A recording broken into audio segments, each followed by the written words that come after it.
નમસ્કાર વિદ્યાર્થી મિત્રો, હું શૈલેષ સોલંકી, મદદની શિક્ષક, શ્રી એમબી કર્ણાવત હાઈસ્કૂલ પાલન.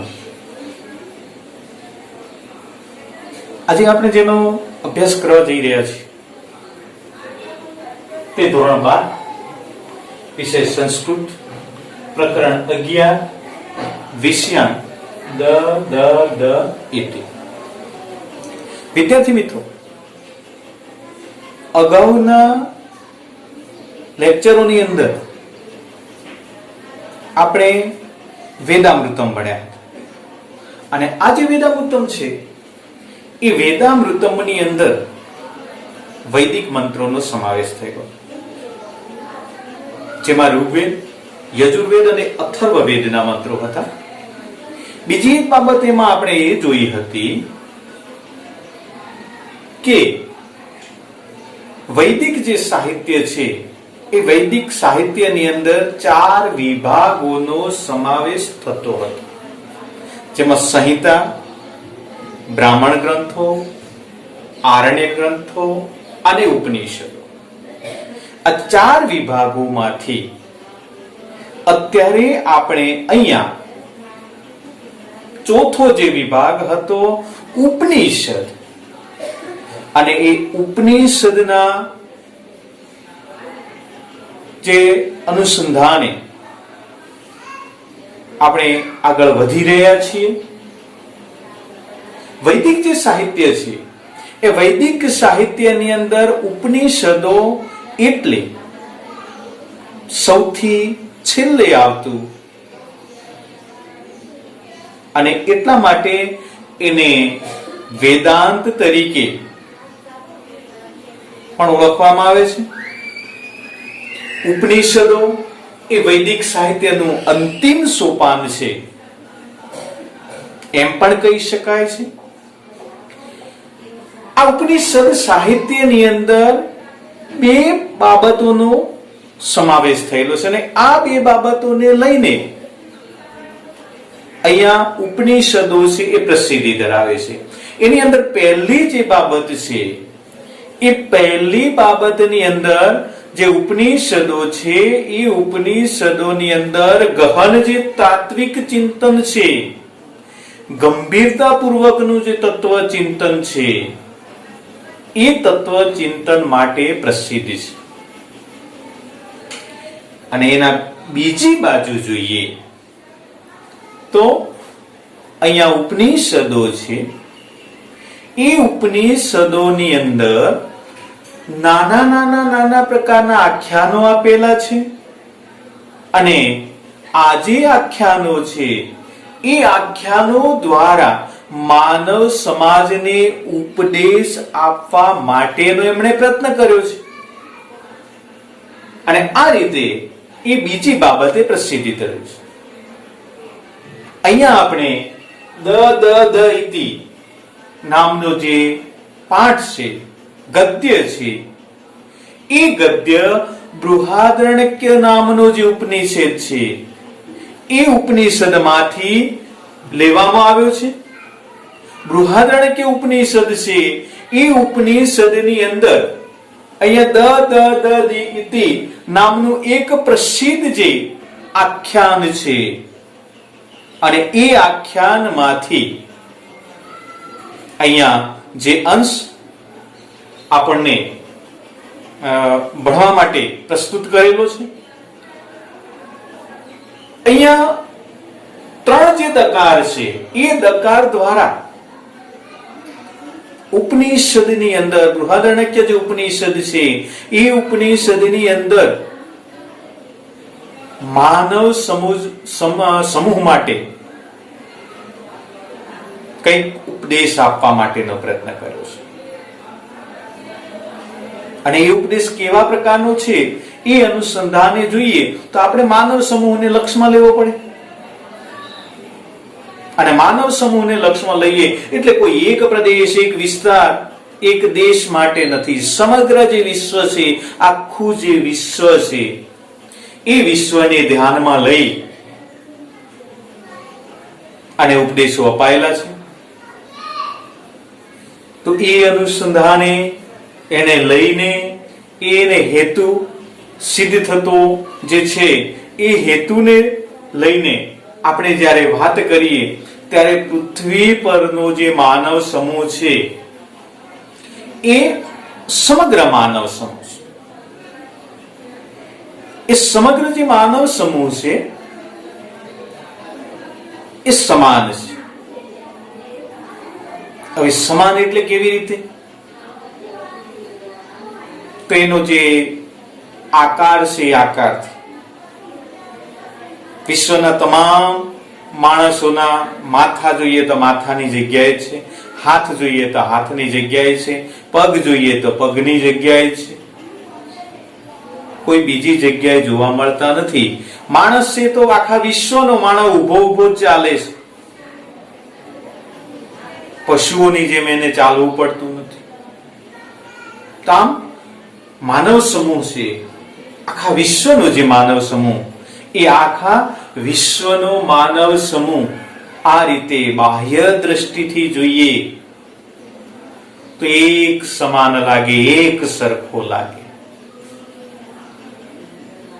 પરંતુ આ જ માનવ સમૂહનો સૂક્ષ્મતા પૂર્વક જો અભ્યાસ કરવામાં આવે, આ માનવ સમૂહનો ઝીણવટભર્યો જો અભ્યાસ કરવામાં આવે તો કંઈક એમાં જુદાપણું જોવા મળે છે, કંઈક એમાં તથ્ય રહેલું જોવા મળે છે. અને આમ એને ઊંડાણપૂર્વક સૂક્ષ્મતાપૂર્વકનો જો એમનો અભ્યાસ કરવામાં આવે તો માણસના 3 જે રૂપો છે એ 3 રૂપો અચૂકપણે જોવા મળે. અને આ 3 રૂપોની અંદર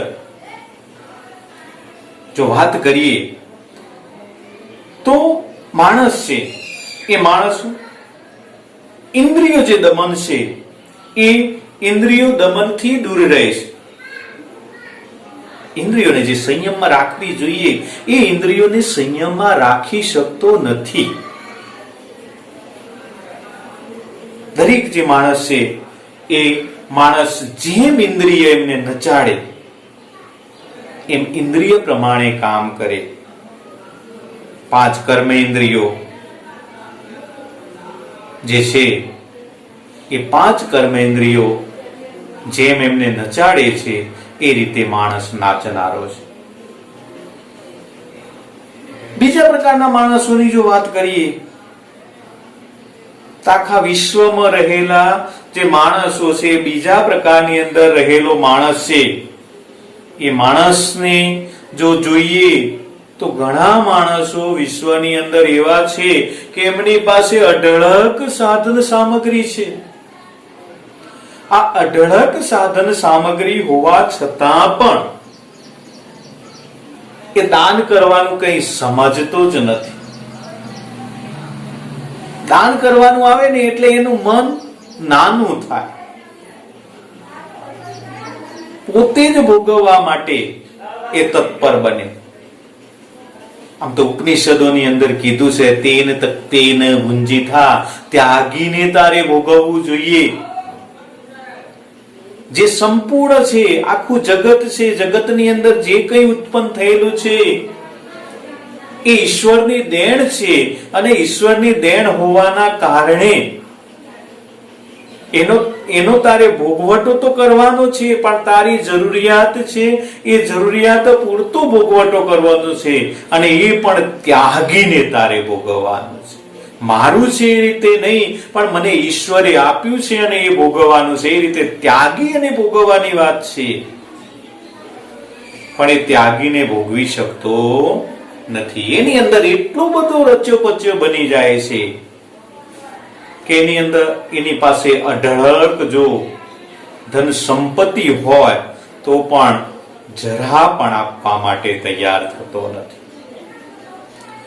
જ્યારે વિશ્વની અંદર ત્રીજા પ્રકારના જે લોકો છે, એ ત્રીજા પ્રકારના જ્યારે લોકોને જોઈએ તો કેટલાક માણસો એવા છે કે જે અમાનવીય છે. એ જે માણસો છે એ માણસો દયા વગરના છે. માનવીય જે સ્વભાવ છે, માનવીય જે ગુણો છે માનવીય જે ભાવનાઓ છે એ સંપૂર્ણનો એમણે ત્યાગ કરી દીધો હોય છે. અને આ રીતે સંપૂર્ણનો ત્યાગ કરી અને એ પોતાની રીતે પોતાના હિત ખાતર પોતાના કલ્યાણ માટે જ કાર્ય કરનારો બને છે. અને ત્યારે આવો માણસ ક્રૂર કે ક્રોધી બની શકે, અને આવો બને ત્યારે માનવતાની જે ભાવનાઓ છે એ ભાવનાઓનો ક્યારેય આદર કરી શકતો નથી. અને આ પ્રકારના જે લોકો છે એ લોકો પ્રજા છે, એ પ્રજાના કષ્ટ છે, એ પ્રજાના કષ્ટ કે તકલીફો છે, એ તકલીફોની એમને પ્રતીતિ થતી નથી. આ ત્રણ પ્રકારનો જે માનવ સમૂહ છે, આ ત્રણેય પ્રકારના માનવ સમૂહ માટે પ્રજાપતિ બ્રહ્માએ જે ઉપદેશ આપ્યો છે, એક વર્ણ દ્વારા ઉપદેશ આપ્યો છે, અને એ વર્ણ જો જોઈએ તો એ છે દ વર્ણ. વિશ્વનું આખું જે સાહિત્ય છે, અને આ વિશ્વના આખા સાહિત્યની અંદર જો જોઈએ ને, આખું સાહિત્ય જો ફંફોસી વળીએ તો પણ કદાચ આટલો નાનો જે ઉપદેશ છે, નાનો અને વ્યાપક પ્રમાણમાં રહેલો જે ઉપદેશ છે, એ મળવો મુશ્કેલ છે. એવો આપણને ન મળી શકે એમ ચોક્કસપણે કહી શકીએ છીએ. ઉપનિષદ છે એ બૃહદારણ્યક ઉપનિષદની અંદર ભલે ને આ ઉપદેશ દેવ, મનુષ્ય અને દાનવો માટે આપ્યો. દેવ, મનુષ્ય કે દાનવોને લાગુ પાડવામાં આવ્યો હોય, પરંતુ વર્તમાન જે સમય છે એ વર્તમાન સમયના સંદર્ભે અને વિશ્વની અંદર વસતા જે સમગ્ર જે માનવ સમૂહ છે, એ સમગ્ર માનવ સમૂહને કે માનવ માત્રને એ લાગુ પાડવાનો છે. અને એ પ્રમાણે જો સમગ્ર જે માનવ સમૂહ છે, એ માનવ સમૂહ, માનવ સમાજ દમન, દાન અને દયાનો જો ઉપાસક બની જાય, આ ત્રણેય જે ગુણો છે એ પોતાના જીવનની અંદર જો ઉતારી દે તો વિશ્વની અંદર રહેલી ઘણી બધી જે સમસ્યાઓ છે એ ઘણી બધી સમસ્યાઓનું નિરાકરણ ચોક્કસપણે આવી શકે. એ સમસ્યાઓ છે એ સમસ્યાઓ આપોઆપ દૂર થઈ શકે. તો હવે અહીંયા આની પ્રાસ્તાવિક જે બાબત છે એ પ્રાસ્તાવિક બાબત જોઈ. હવે અહીંયા જે પાઠ છે, ગદ્ય છે, એ ગદ્યનું પઠન કરીએ, અને પઠન કર્યા બાદ એના શબ્દાર્થો જોઈશું, અને શબ્દાર્થો બાદ એમનો અનુવાદ જોઈશું. તો જોઈએ અહીંયા જે ગદ્ય આપેલું છે એનું પઠન કે ઉપનિષદસ્તુ સંવાદ રૂપેણ અતીવ મનોહરા ઉપદેશઃ શોભન્તે. અત્ર બૃહદારણ્યકો ઉપનિષદઃ પંચમાધ્યાયે દ્વિતીય બ્રાહ્મણે સ્વપુત્રાન પ્રતિ પ્રજાપતે ય ઉપદેશ ઉપલભ્યતે સ અત્ર પ્રસ્તુયતે. પ્રજાપતિ ત્રયઃ પુત્રાઃ દેવા મનુષ્યા અસુરા ચ આસન. તેષુ દેવા પ્રજાપતિ પ્રથમ પ્રાર્થિવંત યત અસ્મભ્યમ હિતકારકમ અક્ષરમ ઉપદેશતુ ઇતિ. તદા પ્રજાપતિ દ ઇતિ પ્રોક્તવાન અર્થાર્થ ગામ્યત ઇતિ. अस्मा आशयः देवाः संयम कुर्वन्तु इति प्रजापते उपदेश। यतो हि देवानां कृते बहव भोगा सुलभा सन्ति, अतएव प्रजापति उपदिष्टवान् यत् एवं स्वभावतः दान्ता अतः उष्माभिः दान्ते भाव्यमिति। ततः मनुष्या भगवन्तं प्रजापति प्रार्थितवन्तः अस्माकं कृते अपि हितकारकम् अक्षरम् उपदिशतु। तदा प्रजापतिः द इति प्रोक्तवान्, अर्थात् दाम्यत अर्थात् दत् इति अस्य अयमाशयः। मनुष्य स्वभावतः लुब्धाः सन्ति, अतः ते दानं कुर्वन्तु इति प्रजापते उपदेशः। ततः असुराः भगवन्तं प्रजापति प्रार्थितवन्तः अस्मभ्यं हितकारकम् अक्षरम् उपदिशतु इति। तदा प्रजापतिः द इति प्रोक्तवान्, अर्थात् दयध्वमिति अस्य आशयः। असुरा स्वभावतः एव क्रूरा हिंसादिपरा सन्ति, अतः ते प्राणिषु दया कुर्वन्तु इति प्रजापते उपदेशः। ततः प्रजापतिरुवाच तत् एतत् देव देवी भागनुवदति द द द इति दाम्यत दत्त दयध्वमिति एतत्त्रयं शिक्षेत दमं दानं दयामिति। तत् एव एतत्त्रयं हितम् इच्छता जनेन अनुष्ठेयम् इति उपदेशस्य सारं बोद्धव्य। वस्तुतः मानवः एव उत्तम गुणोपेता देवाः, लोभपरायणा मनुष्या, हिंसादि दोषा दूषिता च राक्षसाः भवन्ति।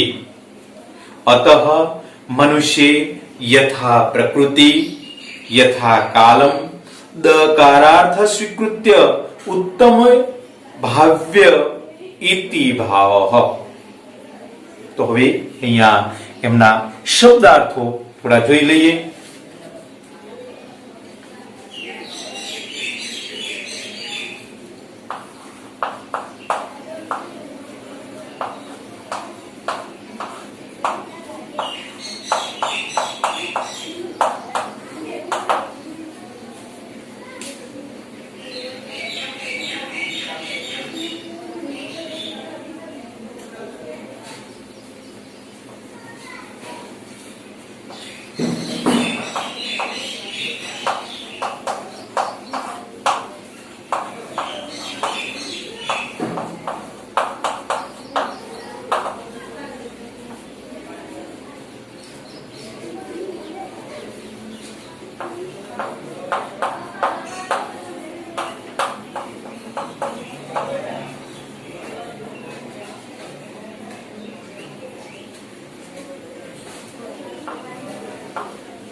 ચલો વિદ્યાર્થી મિત્રો, હવે શબ્દાર્થો લખાઈ ગયા. હવે એમનો અનુવાદ જોઈએ.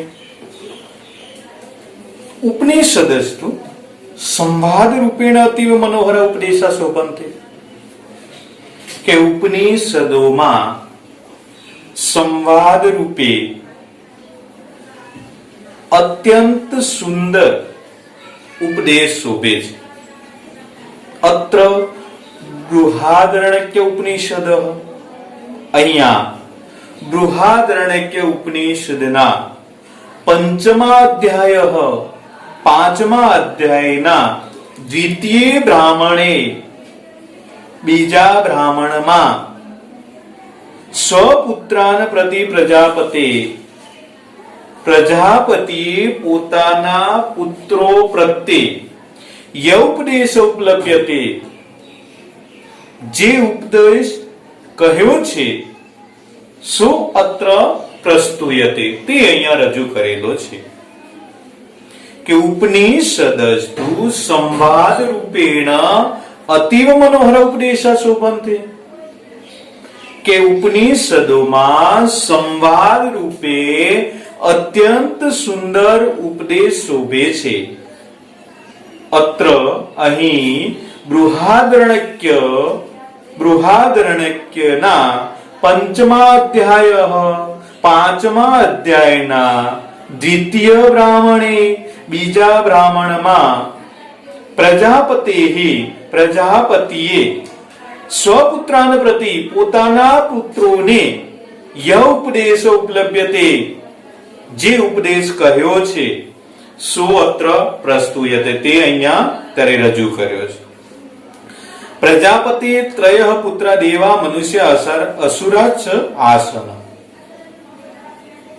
કે દેવો, મનુષ્યો અને અસુરો, આમ પ્રજાપતિને 3 પુત્રો હતા. તે શું? તેમાં દેવાહ પ્રજાપતિ પ્રથમ પ્રાર્થિત્વંત. દેવોએ પ્રજાપતિને પ્રથમ પ્રાર્થના કરી.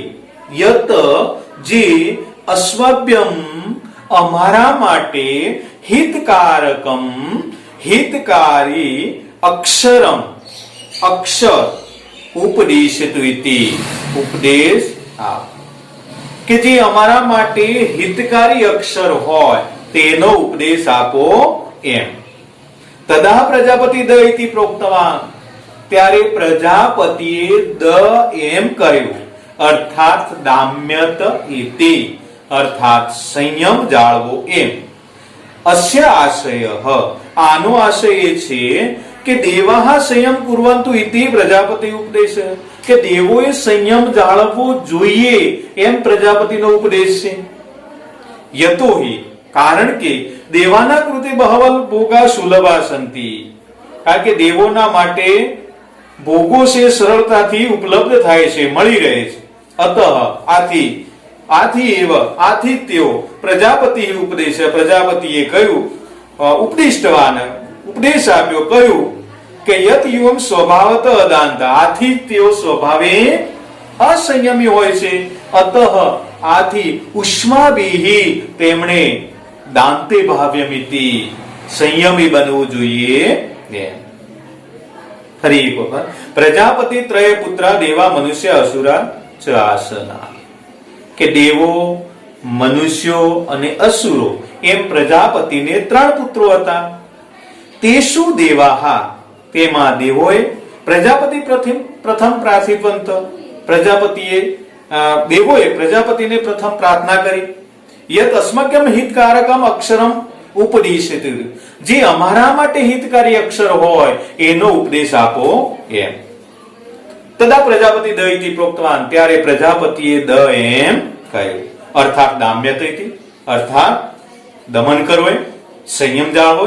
અસ્ય આશય, એનો આશય એ છે કે દેવા સંયમ કુર્વંતુ ઇતિ પ્રજાપતિ. કે દેવોએ સંયમ જાળવવો જોઈએ એમ પ્રજાપતિનો ઉપદેશ છે. યતોહિ, કારણ કે દેવાના કૃતે બહવા ભોગા સુલભા સંતિ. કે દેવોના માટે ઉપભોગો છે જે સરળતાથી મળી રહે છે. અતએવ પ્રજાપતિ ઉપદિષ્ટ, આથી જ પ્રજાપતિ ઉપદેશ આપ્યો છે કે યત યુવમ સ્વભાવત અદાનતા. કે તેઓ સ્વભાવે અસંયમી હોય છે. અતઃ આથી ઉષ્માવિદાંતે ભાવ્યમિતિ, આથી એમણે સંયમી બનવું જોઈએ. તતઃ મનુષ્ય ભગવંતમ પ્રજાપતિ પ્રાર્થિતવંત, પછી મનુષ્યોએ ભગવાન પ્રજાપતિ પાસે જઈને પ્રાર્થના કરી. અસ્માકમ હિતકારકમ અક્ષરમ ઉપનિષિતુ ઇતિ, કે અમારા માટે પણ હિતકારી અક્ષર હોય એનો ઉપદેશ આપો એમ. તદા પ્રજાપતિ દ ઇતિ પ્રોક્તવાન, ત્યારે પણ પ્રજાપતિએ દ એમ કહ્યું. અર્થાત દયધ્વમિતિ, અર્થાત દતિતિ, અર્થાત દાન કરો એમ. અસ્મા આશય, એનો આશય એ છે કે મનુષ્ય સ્વભાવત લુબ્ધા સંતિ, કે મનુષ્યો સ્વભાવે લોભી હોય છે. અતઃ દાનમ કુર્વંતુ ઇતિ પ્રજાપતિ, આથી તેમણે દાન કરવું જોઈએ એમ પ્રજાપતિનો ઉપદેશ છે. ફરી એક વખત કે તત મનુષ્ય ભગવંતમ પ્રજાપતિ પ્રાર્થિતવત, પછી મનુષ્યોએ ભગવાન પ્રજાપતિ પાસે પ્રાર્થના કરી. અસ્માકમ કૃતે અપી, અમારા માટે પણ હિતકારકમ અક્ષરમ ઉપદેશિતુ ઇતિ, હિતકારી અક્ષર હોય એનો ઉપદેશ આપો એમ. તદા પ્રજાપતિ દ ઇતિ પ્રોક્તવાન, ત્યારે પ્રજાપતિએ દ એમ કહ્યું. અર્થાત દતિતિ, અર્થાત દાન કરો એમ. અસ્ય આશય, એનો આશય એ છે કે મનુષ્ય સ્વભાવત લુબ્ધા સંતિ, કે મનુષ્યો સ્વભાવે લોભી હોય છે. અતઃ આથી તે દાનમ કુર્વંતુ ઇતિ પ્રજાપતિ ઉપદેશ, આથી તેમણે દાન કરવું જોઈએ એમ પ્રજાપતિએ ઉપદેશ આપ્યો. તતઃ પછી અસુરા ભગવંતમ પ્રજાપતિ પ્રાર્થિતવંત, અસુરોએ ભગવાન પ્રજાપતિ પાસે જઈને પ્રાર્થના કરી. અસ્માભ્યમ હિતકારકમ અક્ષરમ ઉપદેશિતુ ઇતિ, અમારા માટે જે હિતકારી અક્ષર હોય એનો ઉપદેશ આપો. તદા પ્રજાપતિ દ ઇતિ પ્રોક્તવાન, ત્યારે પણ પ્રજાપતિએ દ એમ કહ્યું. અર્થાત દયધ્વમિતિ, અર્થાત દયા કરો એમ. અસ્ય આશય, આનો આશય એ છે કે અસુરા સ્વભાવતઃ એવ ક્રૂરા હિંસાદી પરાસંતિ, કે અસુરો સ્વભાવથી ક્રૂર અને હિંસા વગેરે કરનારા હોય છે. અતઃ આથી તે પ્રાણીષુ દયા કુર્વંતુ ઇતિ પ્રજાપતિ ઉપદેશ, આથી તેમણે પ્રાણીઓ પ્રત્યે દયા કરવી જોઈએ એમ પ્રજાપતિનો ઉપદેશ છે. ફરી એક વખત તતઃ અસુરા ભગવંતમ પ્રજાપતિ પ્રાર્થિતવંત, પછી અસુરોએ ભગવાન પ્રજાપતિને પ્રાર્થના કરી. અસ્મભ્યમ હિતકારકમ અક્ષરમ ઉપદેશિતુ ઇતિ, કે અમારા માટે જે હિતકારી અક્ષર હોય એનો ઉપદેશ આપો એમ. તદા પ્રજાપતિ દ ઇતિ પ્રોક્તવાન, ત્યારે પણ પ્રજાપતિએ દ એમ કહ્યું. અર્થાત દયધ્વમિતિ, અર્થાત દયા કરો તે. અસ્ય આશય, એનો આશય એ છે કે અસુરા સ્વભાવતઃ એવ ક્રૂરા હિંસાદી પરાસંતિ, કે અસુરો સ્વભાવથી ક્રૂર અને હિંસા વગેરે કરનારા હોય છે. અતઃ આથી તે પ્રાણીષુ દયા કુર્વંતુ ઇતિ પ્રજાપતિ ઉપદેશ, આથી તેમણે પ્રાણીઓ પ્રત્યે દયા કરવી જોઈએ એ પ્રજાપતિનો ઉપદેશ છે. તતઃ પછી પ્રજાપતિ રૂવાચ, પ્રજાપતિએ તત દેવ દેવી વાગનું વદતી દ ઇતિ, પછી પ્રજાપતિએ એ જ પ્રમાણે દેવી વાણી દ દ દ એમ કહ્યું. દામ્યત દ દયત્વમિતિ, કે સંયમ જાળવો, દાન કરો, દયા કરો. એતત્રયમ શિક્ષેયત, કે આ ત્રણેય શીખવે છે કે દમમ સંયમ જાળવો, દાનમ દાન કરો, દયાધ્વમિતિ અને દયા કરો એમ. તત એવ એતત્રયમ હિતમ ઇચ્છતા જનેન અનુષ્ઠેયમ ઇતિ ઉપદેશ્ય સાર બોધવ્યમ, તે પ્રમાણે આ ત્રણેયનું હિત ઈચ્છતા લોકોએ એનું અનુષ્ઠાન કરી એનો સાર છે કે તે જ પ્રમાણે આ ત્રણેય નું હિત ઈચ્છતા લોકોએ એનો ઉપદેશ જાણવો. વસ્તુતઃ હકીકતમાં માનવા એવા ઉત્તમ ગુણો પેતા દેવા, કે ઉત્તમ ગુણો વાળા માણસો જ દેવો છે. લોભ પરાયણા મનુષ્ય, કે લોભથી યુક્ત જે છે તે મનુષ્યો છે. હિંસાદી દોષા દૂષિતા સ રાક્ષસા, હિંસા વગેરે દોષોથી યુક્ત છે તે રાક્ષસો છે. અતઃ આથી મનુષ્યૈ, કે મનુષ્યોએ માણસોએ યથા પ્રકૃતિમ, કે સ્વભાવ મુજબ, યથા કાલમ સમય પ્રમાણે, દકારત સ્વીકૃત્ય દકારનો સ્વીકાર કરીને, ઉત્તમ ભાવ્ય ઇતિ ભાવ, ઉત્તમ બનવું જોઈએ એવો ભાવ છે. ફરી એક વખત. તતઃ પછી પ્રજાપતિ ઉવાચ તત એવ દેવ દેવી વાગનું વદતી દદ ઇતિ. ત્યાર પછી પ્રજાપતિએ એ જ પ્રમાણે દેવી વાણી દ દ દ એમ કહી. દામ્યત દત્ત દયદ્વમિતિ, કે સંયમ જાળવો, દાન કરો, દયા કરો. એ તો ત્રણ શિક્ષિત, આ ત્રણેય શીખવે છે કે દમમ દાનમ દયાદ્વમિતિ, કે સંયમ જાળવો, દાન કરો, દયા કરો. તત એવ, તે જ મુજબ આ ત્રણેય હિત ઈચ્છતા લોકોએ આ ત્રણેયનું અનુષ્ઠાન કરીને કલ્યાણ કરવું જોઈએ એવો આ ઉપદેશનો સાર જાણવો. કે તે જ મુજબ લોકોએ આ ત્રણેયનું અનુષ્ઠાન કરીને હિત કરવું જોઈએ એમ આનો સાર જાણવો. વસ્તુતઃ હકીકતમાં માનવા એવ ઉત્તમ ગુણોપેતા દેવ, કે ઉત્તમ ગુણો વાળા માણસો જ દેવો હોય છે. લોભ પરાયણા મનુષ્ય,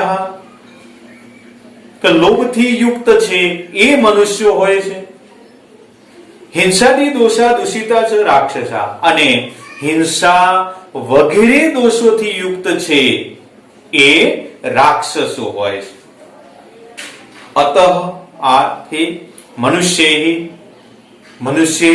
યથા પ્રકૃતિ સ્વભાવ પ્રમાણે, યથા કાલમ સમય મુજબ, દકારત સ્વીકૃત્ય દકારનો સ્વીકાર કરીને, ઉત્તમ ભાવ્યમ ઇતિ ભાવ્યમ ભાવ, કે ઉત્તમ બનવું જોઈએ એવો ભાવ છે.